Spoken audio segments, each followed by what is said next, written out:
Yes, yeah. Well, actually, I suppose the most important thing to say about this is that my dad never told me anything about leaving Jamaica or arriving or his early years in England.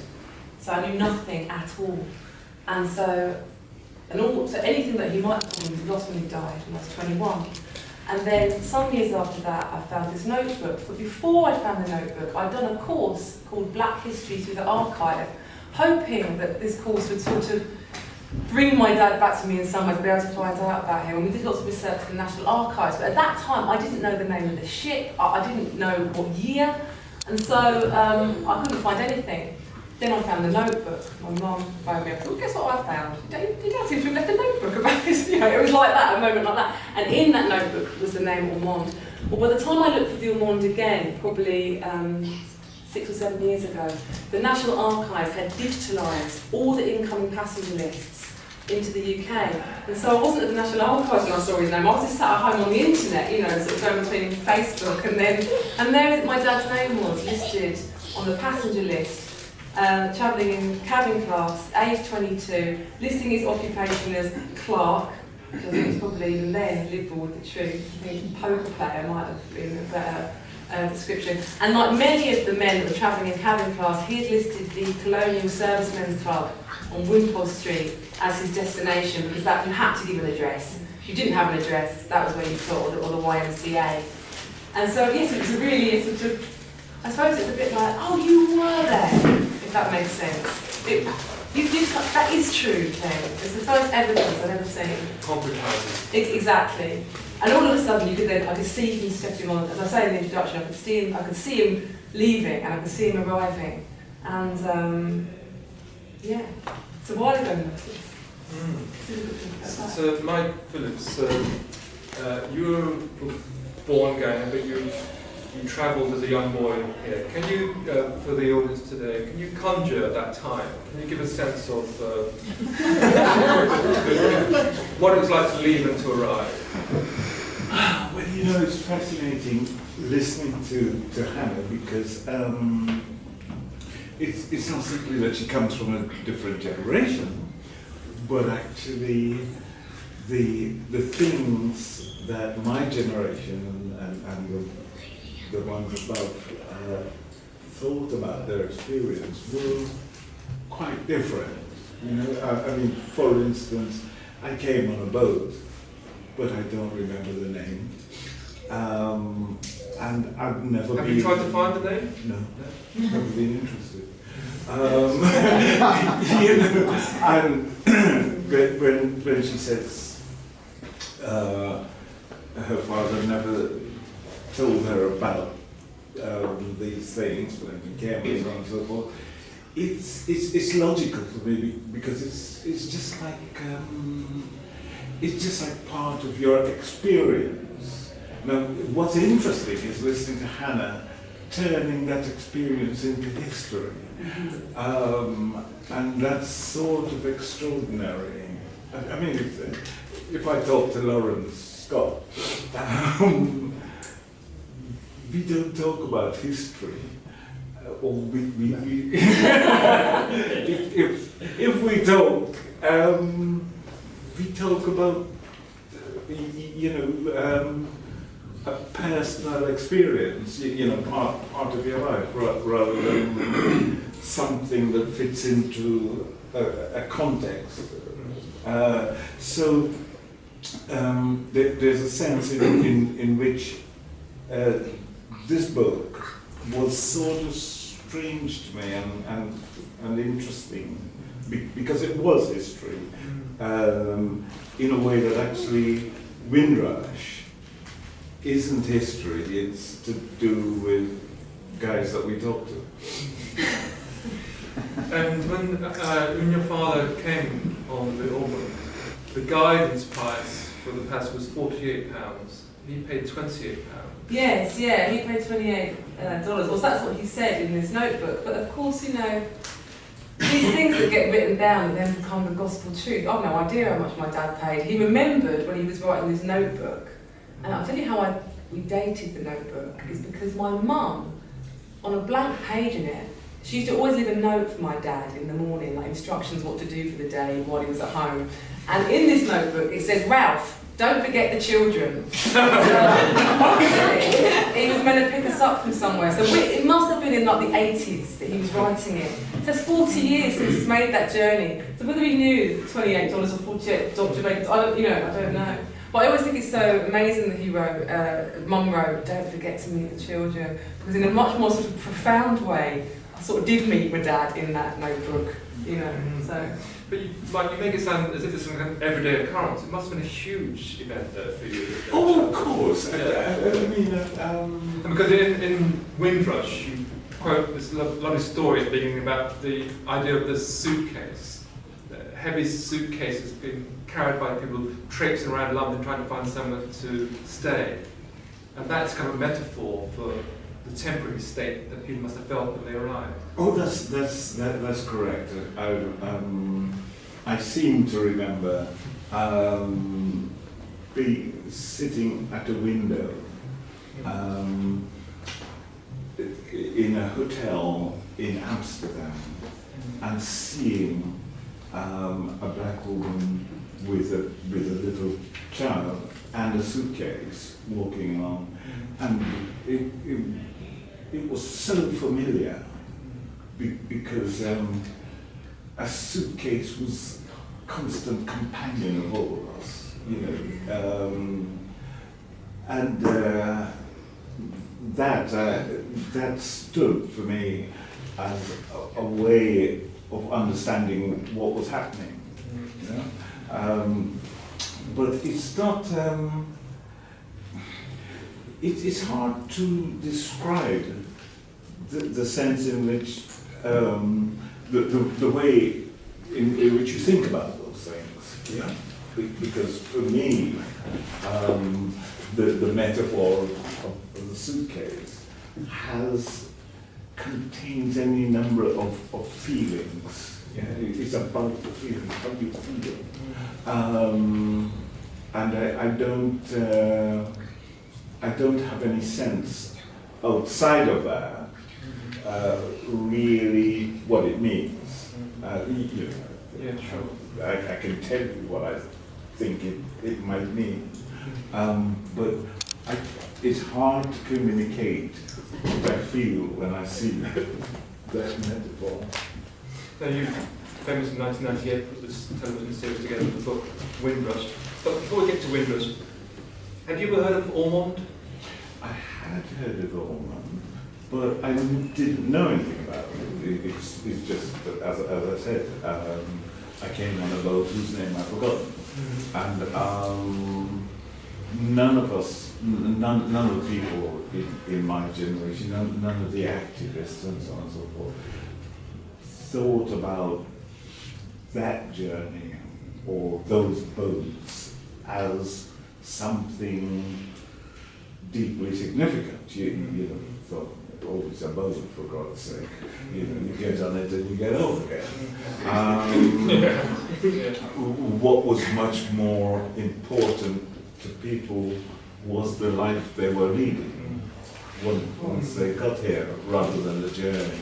I wonder whether both of you would reflect on this idea of the speed of arrival. Is there a difference in the mind of someone who travels from the Caribbean by plane and arrives, or the man or woman who travels many weeks on the sea to arrive? What happens in that journey? I suspect there is. I mean, the things that you can remember are linked to the amount of time that you spent experiencing them. So for instance, walking through the wharf and smelling sugar, this incredible strong smell. I can still smell it, and it's the smell of sugar. I thought about that smell, that understanding of what it was, as to do with home, but home wasn't a sort of comforting idea in the way that we talk about home now, because to me the place I left was disturbing to me, yeah, and where I arrived was equally disturbing. But I had plenty of time to think about it and to worry about it. And when I actually arrived up there was 21 or 22 days, and I saw my parents, you know, I burst into tears because I think it was so the business of it being a long time. So your parents were already here and they sent for you? Yeah. And they came out on a tug. Oh, wow. And met the boat. Wow. Sorry, Hannah. Well, for me, it's a very different sort of thing to talk about because I didn't make that journey back then, and what I'm interested in is sort of, I guess, in reconstructing something of it, just because I want to know what it was like. But where did I find out what that was like? Well, one place was in this book where, for example, there are the descriptions of like, this is Windrush. What's it going to be like when we get there? And some of the passengers had already been in England because they'd been here as servicemen in the war. So they were filling in the kind of guys that hadn't left home before, what it was like. And of course you needed time for that. These are not conversations necessarily for the plane. But of course the other thing that I know my family experience, and it's true, and it's quite an unknown thing in history, well, I don't find any reference to it, is that a lot of the men, mostly men, but particularly it was only men that had this experience, had already been in America during the Second World War on the farm working programs. This is particularly with Jamaica. So my dad, you know, this idea that it was the first time he left home, he was 22, but at 17, he was living in the deep south, picking beetroot and sour gum and other things. You know, and he'd been there for 3 years. There was a huge program of basically Jamaican workers taken over to replace the Americans that had gone off to fight in the war. Well, it's an interesting history of what happened when people from the Caribbean ended up in the deep south under Jim Crow laws. So I suppose what I'm trying to say is that from that point of view, for my dad, maybe like the Ormonde was just another ship he was getting on, you know? And who knows what he would find there, but it probably wouldn't be as bad as what he'd seen in Florida already. So. And how much of the vital text was Windrush to you then in the writing of this book? Well, it's one of a number of texts. I mean, I suppose I should underscore this, the fact that I'm not a historian, I'm a poet, and therefore, to some degree, truth isn't exactly what I'm after. Or, put it like this, I don't think there's a truth to access. There's lots of versions, so this book is just full of different people telling their stories. Well, Mike told us a fascinating thing the other day, but I'd like you to tell Nat about how you wondered about how much truth was going on when you were collecting these interviews. And so, you know, it was one book, but I was also looking into poetry, other poetry, like James Berry's book, Windrush Songs, Derek Walcott's poems about leaving, particularly The Schooner Flight was an important poem. And really, much more universally, any sort of books about what it meant to leave one life and find yourself in another. So I read widely, and still reading widely and broadly, to draw on something of the emotional truth. I guess that's what I'm trying to interrogate. But we need to be anchored in truth, don't we, Mike? Yes. Did you doubt the truth telling of the people that you interviewed for Windrush?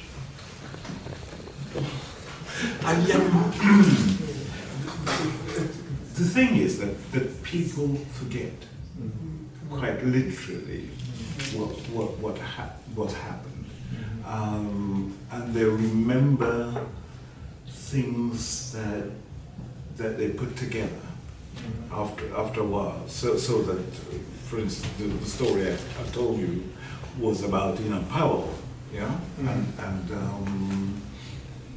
we were told by up to 20 people that they had met Enoch Powell in the Caribbean, and he'd done this and that. and it wasn't true. None of it. They didn't know it wasn't true. Yes, that's the point. They didn't know. It seemed to me.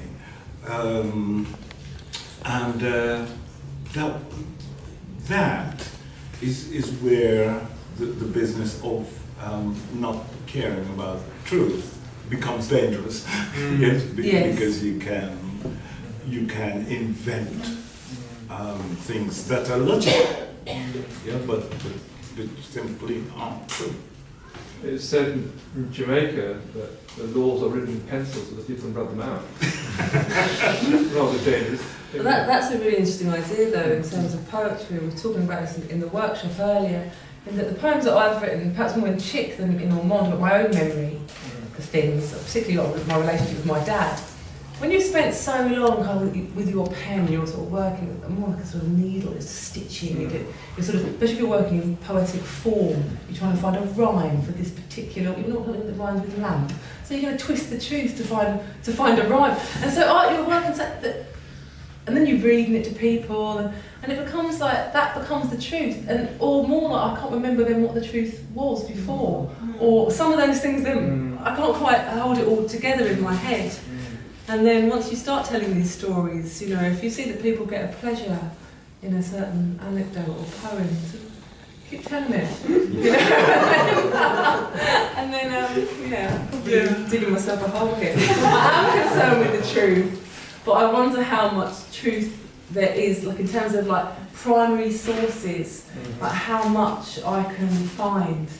Really, there was so little about the Ormonde, so I had to use my imagination. And you flag up the nature of this being fiction, not fact, because we all know that your father's called Ralph Lowe, and one of the poems was a cat called Gilbert Lowe. Is it the same person? No, because Gilbert Lowe's a tailor. But is Gilbert Lowe on the passenger list? Well, I refer you to the digitised National Archives of the incoming passage of the Ormonde to find out. I was playing a few tricks in the book with the truth in names. Paul the Carpenter is not a passenger on the Ormonde, but he was a guy from St Lucia that was around our house all the time, a really good friend of my dad's. My dad always said Paul's been here for donkey's years, and if my dad said that, he meant longer than him. And so Paul the Carpenter, Paul was basically a carpenter. He's on the I put him on the passenger list, but I don't think he's there. Go ahead, please. Can I ask you something? It seems to me that your father's history, your father's experience, were actually more interesting after you arrived here. There's a whole narrative about guys, especially in the area where he St Thomas found himself. Oh. Yeah. After arriving, if you look at that whole Edgware Road area and Church Street, there used to be, it was like a sort of gambling plantation for Trinidadians and Jamaicans. I'd be really interested to know what was happening to him there. Yes, well again, that's another, it's another part of history that I don't know about, because, my dad, those of you that know about my father from Chick will know that he was a professional gambler. That's what professional, I use the word loosely. And he always was a gambler, playing poker and dice in the western end of London and the east end. But that's an unorthodox history, and that's an illegal history. Prior to 1961, gambling was illegal. So, are there like employment records of my dad? Did he have a pension? None of that stuff. But I do know, but a lot of the research I did go to the Victoria Casino on the Edgware Road, and I asked about him. And a friend of mine here, we went and played, we went and gambled to get the experience of my dad's life, and we lost a lot of money. Actually, I remember still going back to me. Actually, now. So I tried. That was another whole history that I couldn't access and try to recreate. Whether or not my dad's life was more interesting here,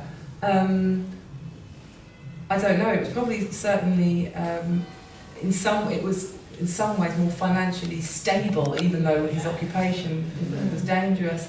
You know, in Jamaica, he lived in St Thomas. His father was a Chinese shopkeeper. There weren't many opportunities for him. But I suppose what I would want to say is the idea of leaving, I think, was probably always there in my dad's head, because his father had only arrived 30 years before. So the idea of leaving and arriving, you know, that was really present for my dad, because his dad was a migrant to Jamaica as well. Well, every year from the beginning of the 20th century, 10,000 Jamaicans a year left. I mean, obviously some returned, but there was this great outpouring, a huge number of them. And I'm interested in this idea of self-dramatising and whether you live more interesting lives when you arrived. My father did was self-dramatist, a bit like your father, I think. Similar. And we lived on this estate in Luton, mostly Irish estate, maybe half a dozen Caribbean families, but over 1,000 Irish families. And I think he thought he could start again like a blank canvas. Yeah. And he wouldn't be defined in the way that he would be back in Jamaica. Until one day, the council, in their wisdom, decided to move another Caribbean family just next door. And I remember my father pulled back the curtain and said, "Imagine this. I travelled 4,000 miles to get away from these people which they put next door." But I was interested, Mike, that you said your book, Windrush, is a history book told with real voices, in the same way that I would say that Hannah's is still relying on kind of oral history, which makes it really, really alive and telling a history in a way that isn't normally told. Yes. Absolutely. It was the voices. Because if you remember, this book actually started as a TV series. And it actually started with Arthur,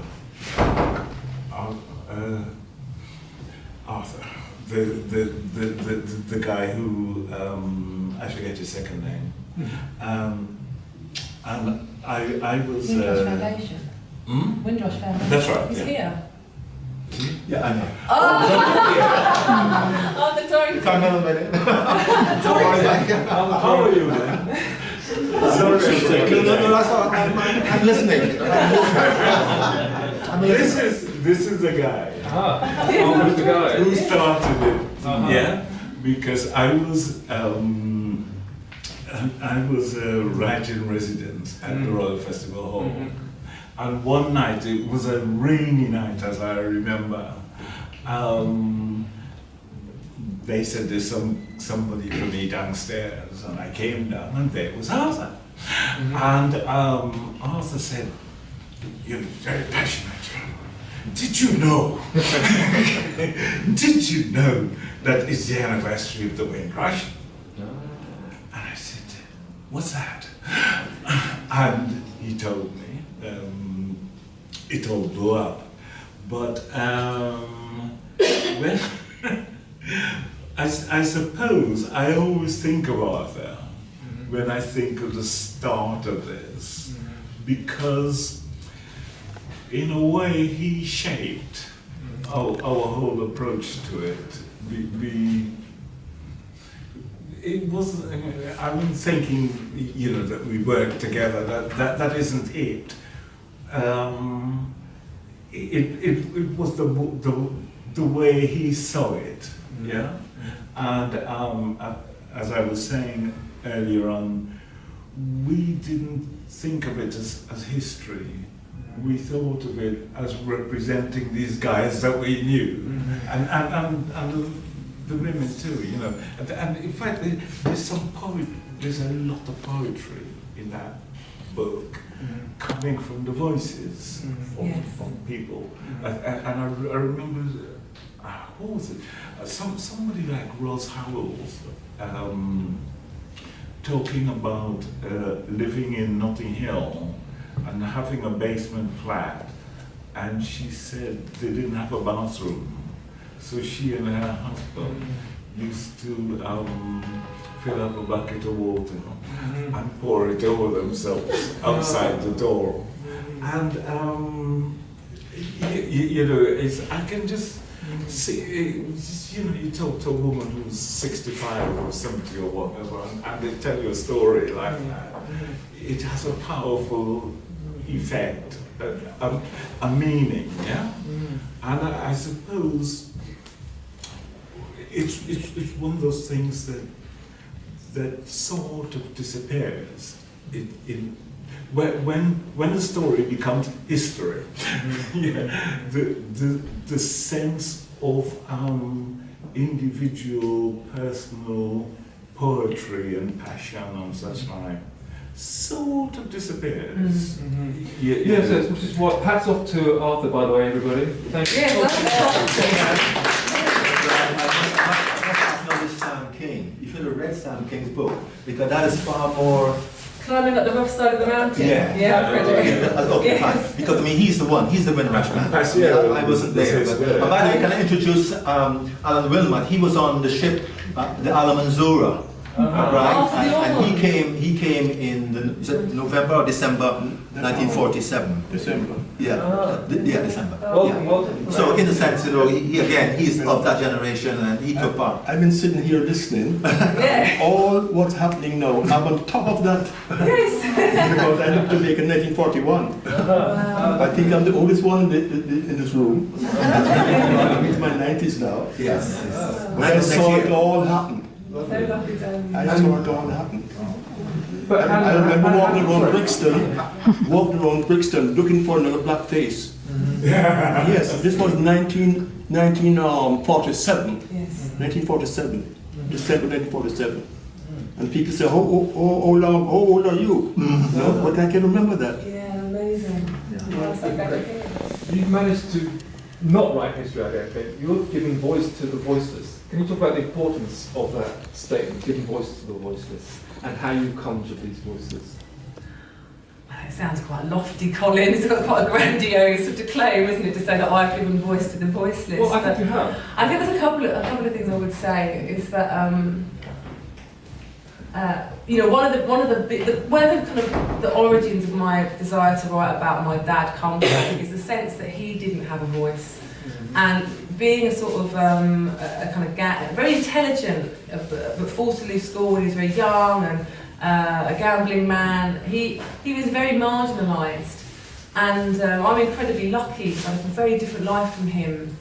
And I've always felt that I wanted to put his story like centre stage and make him someone lots of people knew. You know, why shouldn't they have known him? And why shouldn't they, in another life, you know, his skills at, you know, counting cards, maybe he could have been a lecturer in maths or something. Or he loved language, why couldn't he have been a poet? It didn't happen. So that was the first one thing that's really important. The other thing, I suppose, you know, I didn't want to like, it's not at all that I wrote this book in like the Ormonde pitched against the Windrush. Everyone's got it wrong that the Windrush was the first, but it wasn't about that. But I suppose what I was trying to say is, look, you know, there's the picture of history is always more complicated, and you need to interrogate it, you know, and you know, there's a sort of, it's written about as a bit of an assumption that the arrival of the Windrush in 1998 marks the birth of British multiculturalism. And I suppose I'm trying to say, look, there's a boat before that. What I'm really trying to say is, and also, there have been people from elsewhere in this country for centuries. You know, so it's about sort of trying to interrogate history. As for giving voice to the voiceless, I mean, that's the thing I feel most sort of, I feel doubtful about that. Like, I know my dad would give me his blessing, but I do wonder when I've taken, well, that's why I don't use anyone's names in the poems, like dressmaker, it's a generic dressmaker, although I could have used the name of one of the passengers. And you know that I... So why didn't you? Because I thought, what if these people are still alive? You know? Mr. Wilmot here is an example. People are still alive from this time, you know, and to speak on their behalf, I wonder about the politics of that.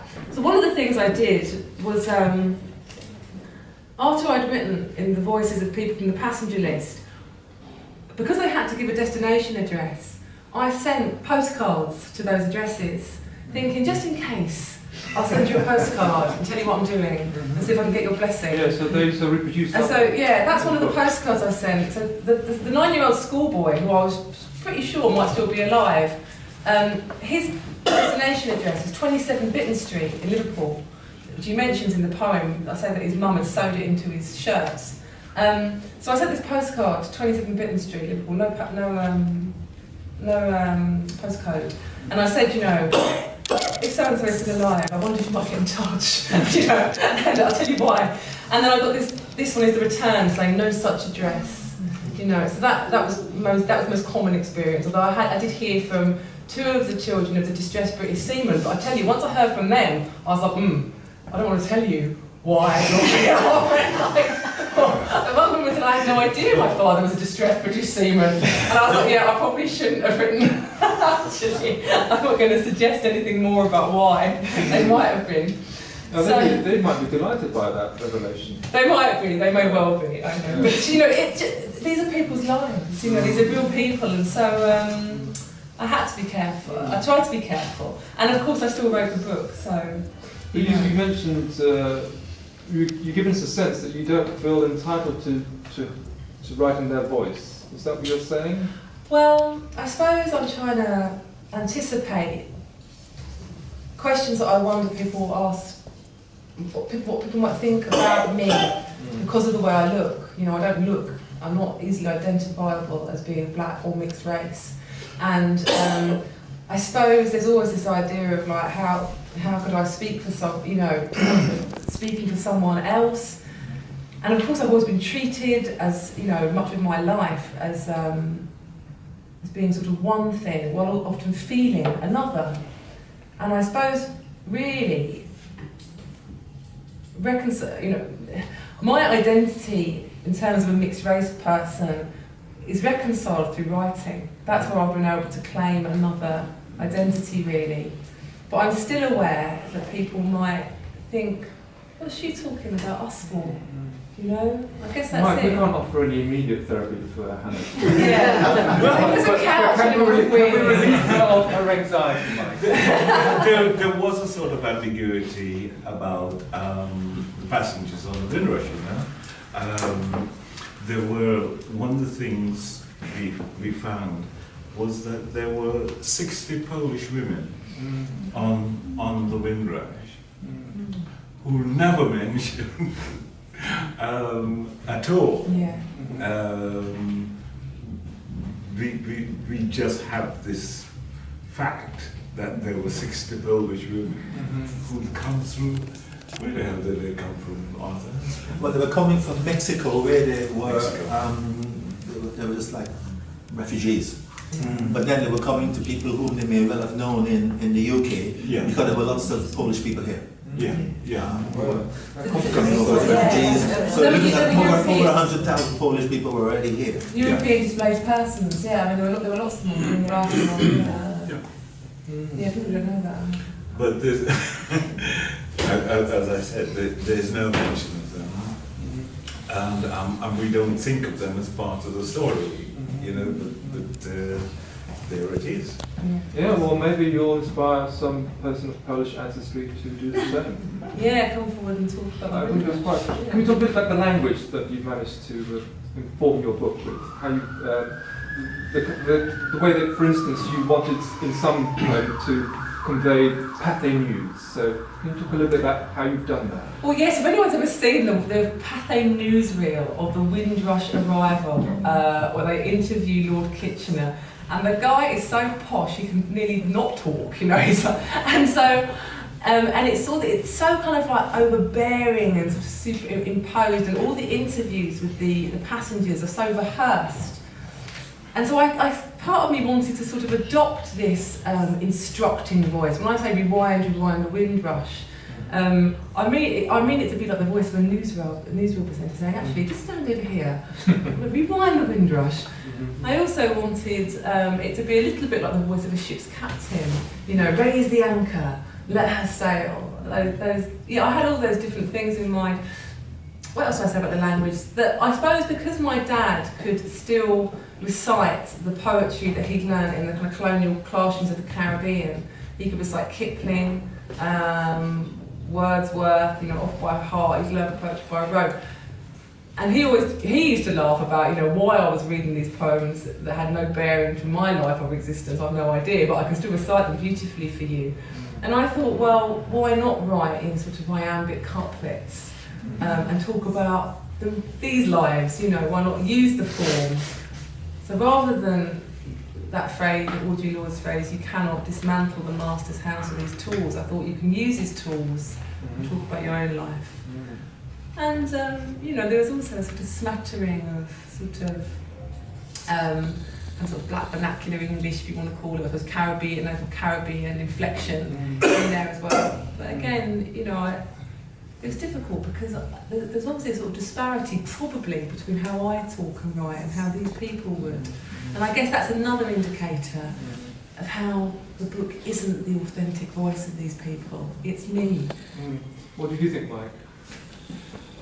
Well, yes, but I think that there's a slight danger in transferring today's experience to yesterday, because you're a BBC man. How dare you? I'm not defined by that. I'm from Luton. I'm a Luton man. You will have seen. I'm from Farley Hill. Yeah, go on. You will have seen those films of Una Marsden. Oh yeah. All of the West Indies. Yes. Yeah, and she talked in a very posh English voice. Yeah. She was speaking spooky, wasn't she? And the same with a lot of other people. In a way, a lot of the people whose voices we think of now, aren't actually representative of. I do understand. I agree with you.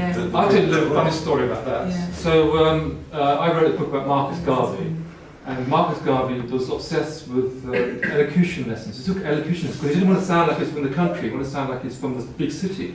He wanted to sound like he was speaking the Queen's or the King's English at the time. And he entered elocution competitions around the island of Jamaica in the early 20th century. And on one occasion, he stood up and did his recital, and it being Jamaica, someone started to jeer and heckle him from the back. And he was so incensed about this transgression that he sued the heckler. And whenever I do talks about Garvey around London, some people don't think that I'm quite authentic enough to talk about Garvey because of the way I sound. And I'm saying, well, actually, Garvey probably sounded more like me than he did like you guys. So there are these assumptions that I think we have to investigate and to break apart. Oh yeah, also I do know that, my dad spoke the Queen's English. He spoke much, in fact he sounded much sort of better educated than I do. But he also would on the phone in the hall, talking to his gambling cronies, be speaking he could switch like that to sort of kind of patois. But no, I didn't mean that the voices wouldn't have spoken well. I suppose I just meant to say that my language, not me, I'm from Essex, Ilford, it's probably not. I haven't got the same voice as them. No, I get the idiom. But how important, and maybe coming on this as well, how important is someone like Louise Bennett to you in terms of not mimicking, but getting the sense of changing the way that people come to think of the voice of the person who's on the page? In terms of her writing in... Yeah. Well, in nation language. Nation language. Yeah. It's very important. She was one of the first to do so. And certainly I had her poem Colonisation in Reverse in mind, and I wrote some of those poems about people travelling towards the Empire Centre, but were full of intent, full of intent to own it. So that mattered a lot to me. Let's see. I didn't think that Louise Bennett's use of language was particularly remarkable, because you had people like George Lamming and Walcott, who wrote in dialect, in rather more subtle but a different audience. I mean, Liz Bennett was writing for explain. pantomime, wasn't she? She's writing for pantomime in Jamaican theatre. She's writing for street people. Yeah. And I think she is remarkable in that she changed the language and the landscape of the time for the majority of people who would interact with the culture. So when she's writing about pantomime, or pantomime, up until the beginning of the 60s, pantomime was put on by expats. And as soon as she brings the nation language onto the stage, the expats exit. And they exit because it's no longer for them, it's for the ordinary people. So that's remarkable. Oh, Yes. Listen, I'm not going to argue with you about it. I know what Mike's saying though, and certainly I think I suppose actually, in a personal preference, I do prefer Walcott, Sam Selden's way of, because each writer takes on the task of writing in nation in a different way, you know, and there's such a variety in that. I mean, that's a really interesting study in itself. And some, you know, the voices are different. Sure. Yeah. And how you put the voices on the page though is interesting, isn't it? Because some people they suggest the yes, I mean, like Walcott is much more suggestive, where Louise Bennett is pretty much writing full sort of phonetic spelling. Selden's doing something else in between, but specifically Trinidadian. So actually, I'm staying out of it as well.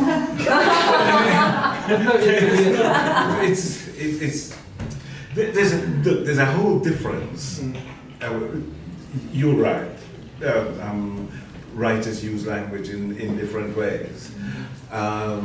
Some are more imaginative, more complex than others, and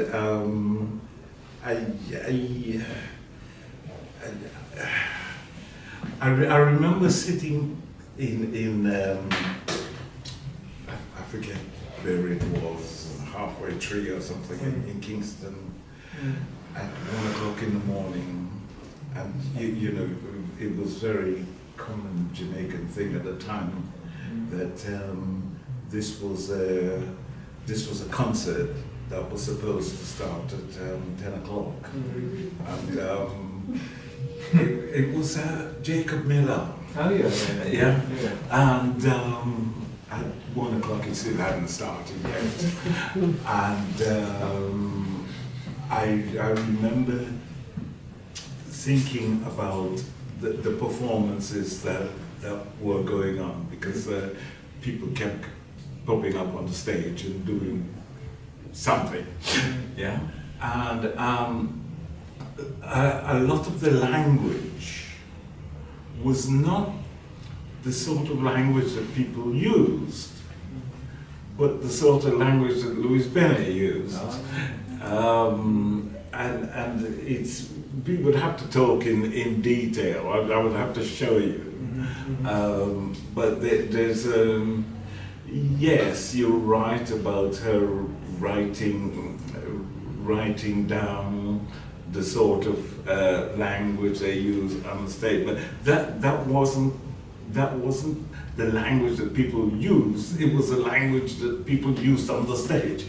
Yeah, and so it's kind of different to the sort of thing they said that Walcott did with dialect and so on. Do you think in years to come, Hannah, people will look to your book as an example of where the language is used, of the people that you're writing about? No. I think they'll have other books to look to. They probably won't remember whenever it is. But I was going to tell you a story about you were saying about Kitchener and the way he spoke. And I remember someone who shall be nameless telling me about in the research we did, you know, the conversation, and he was talking about the cricket match in the early 50s. It was the first sort of test cricket match, you know, and he said that Kitchener was there, and after the cricket match, Kitchener got everyone together. Got everyone together, and he started writing cricket, lovely cricket, in front of us. Yeah, and you know, long story. And I know the person, but I won't say his name. But Arthur knows, he's laughing. But it turned out that Kitchener didn't write that calypso. And Kitchener was not there. It was another calypsonian altogether. Lord Beginner. Lord Beginner, yeah. And it reminds me of that business of how the distortions of personal memory and how you know, not just memory, but how memory is dictated by certain events. And so And on. also, Yeah. if a story is repeated enough, it becomes true through its corroboration. Yeah. You know, that's I think how a lot of these things enter the... Absolutely. What would your father make of this book, do you think, Hannah? Well, I think I say it in the middle of shipbreaking. If you were here, you'd ask me why I care so much. And I suppose, I think he would... do you know, it's difficult to know. I think about the chick, he would have sort of been very, very sort of proud because he so looked up to like poetry. Poetry was such an important art form. And he would have been sort of so overjoyed to be sort of memorialised in poetry. And I think that's probably true of Ormonde. He'd be very pleased to be memorialised. But I also think, to some degree, he'd be like, what are you telling everyone my business for? You know? And that's the other side of it. You know, keep your mouth shut. You know, what is it? You know, that kind of thing. So I think it's a double thing there. And, you know, I haven't got the luxury to know, to ask him. That was a great levelers, aren't they? Shall we ask people if they'd like to ask a question? Can I make a point about what you made about multiculturalism? Now, I studied this particular thing, and this is the difference. There is multi-ethnicity. In 1947, I went home, after the war I went home 46 and came back 47. And of course it's just a handful of us, because it's mostly ex-servicemen, because after the war, even though you were married here, it says back home. So everybody was shunted back home, and they wanted to come back to England, no money for the fare. And the Windrush, the Ormonde now, came to Jamaica and was coming back empty. And they got an idea to offer these passages. So when they came here, most of the chaps were married and have contacts, so they just disappeared. But just a handful of us, about 50 of us had a warm time then, because we came here unannounced. When the Windrush came, and that went on until the word came out about the Nationality Act, that was the thing. The Nationality Act at that time. The Windrush came and the word went around in the press that this shipload of immigrants went to West Indies. And the next thing was send them back home, send them back home. That's all you could hear, send them back home. And of course the politicians and everybody got interested in this thing, and the press, you know, and they received a very big reception, which we didn't have. And we've seen a lot of those government kind of memos, some of the stuff that was said at the same time, you know, we've got to be seen to be welcoming these people because we've given the conferred nationality on them, but at the same time have to not encourage anymore. But you can find all that in the book. Yeah, we're going to wrap up shortly, and Hannah will, she's already signed the book, but she might sign your name in the book as well in a short while. But let's take a couple more questions, then we'll allow you to come and buy. From different heritage, not just, you know. But I think that's something that commonly, Arthur, people don't know. You know, because you've got this, you know, and people in the know and the interested know. But I wonder about just the average Joe. Does he know those things? I wonder that all he'll know is that the Windrush brought over 400 or something Jamaican men, and I think, well, it's important, isn't it? The complexity of the story is important. And making a start, as you've done, is really important. We're going to close now, but I think we want to focus back on Hannah, which is why we're here. So I'm going to just read why I agreed to be here today, because I got the book in the post a little while ago, and I thought it was remarkable. This will be what I write on the back, and then I'm going to invite Mike to say some things about the book as well. Hannah Lowe has pulled off a remarkable feat in Ormonde. She has conjured a forgotten and disappearing world. She's used her pen as an archaeologist's tool to unearth and reimagine the stories behind the fantastic 1947 voyage of the Ormonde and give flesh and blood to a ghostly Caribbean cast of dreamers and romancers. That's what I think. What do you think, Mike? That's nice.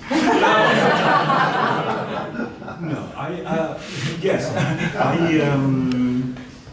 I think that those voyages, the voyages of the boats, in that period, constitutes a particular story which serves as a kind of icon for the Caribbean community. And I think what Hannah's poems do is to reimagine them, to sort of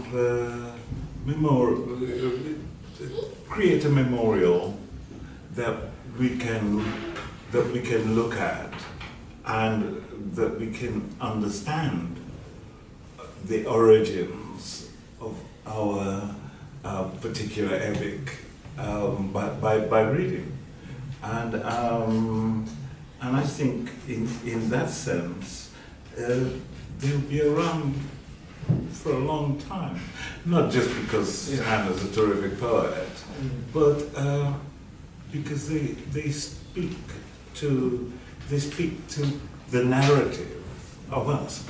Yeah. Copy. I want you to put your hands together for Mike Phillips.